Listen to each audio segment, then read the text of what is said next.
7h21, Apolline de Malherbe, bonjour. Bonjour Jean-Jacques. Merci d'être avec nous. Nicolas Sarkozy publie un livre. Décidément, tout le monde publie un livre. C'est la nouvelle mode. Il y a vraiment une floraison de livres. Les Juppé, Bruno Le Maire, qui publie des livres encore? Et qui les lit surtout? Oui, ça c'est François Fillon. Ça c'est une très très bonne question. Celui de Fillon a bien marché. Excellemment. C'est celui qui Les Républicains, ils vont relancer l'industrie du livre. Ah ben ça c'est sûr. Ça, alors là, aux Républicains, ils sont champions des livres. La France pour la vie, c'est le titre maintenant, dont il promet qu'il sera très personnel. Il revient sur ses succès, ses échecs. Est-ce que c'est une bonne idée, ma chère Apolline? Eh bien, Nicolas Sarkozy n'avait pas le choix. C'était la seule idée possible. En fait, il a raison de le faire. Il a accéléré. Il va se confier. Il va tenter de parler de lui et de rassurer sur lui. Pourquoi? Parce que la difficulté de Nicolas Sarkozy, ça n'est pas sur les idées, mais sur son attitude. Il est en adéquation sur les idées de l'électorat de droite. Grosso modo, surtout, il ne les bouscule plus, comme il le faisait pourtant en 2007. Non, aujourd'hui, il est le calque parfait des idées du peuple de droite. Non, ce qui bloque pour Nicolas Sarkozy, c'est sa personne. Et d'ailleurs, un de ses proches, assez inquiet, m'avait dit la semaine dernière, Sarko est le plus en phase avec notre électorat, mais il n'imprime plus, ça ne marche plus, il est à la peine.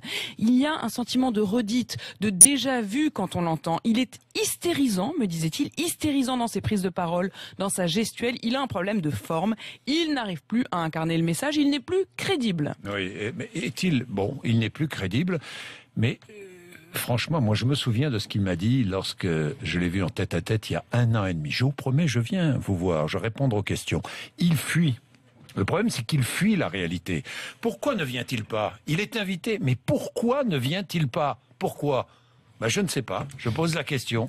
Bon, c'est pas moi, je m'en moque, mais c'est pour lui. Il faut absolument qu'il sorte des sentiers battus. Et justement, qu'il prenne des risques, Sarkozy. Sinon, il faudra pour Nicolas Sarkozy, c'est qu'il prenne des risques et qu'il se montre sincère. Parce qu'en fait, ce qu'il manque, c'est la sincérité.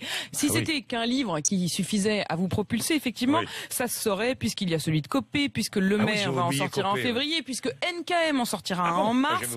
Bref, tous les mois, il y en a un. Non, là, Nicolas Sarkozy va faire en complément un tour de France. Et c'est peut-être là-dessus que ça se jouera davantage. S'il le fait de manière systématique, régulière, sincère, il pourrait se déclarer officiellement candidat dès le début du printemps, plutôt qu'il ne l'avait prévu. Donc, c'est ce que lui conseillent plusieurs de ses proches. C'est ce que Pierre Giacometti, qui travaille sur l'opinion pour lui conseille également comme meilleur timing. Cette période, c'est la période pré-primaire, préliminaire, comme me dit l'un de ses proches.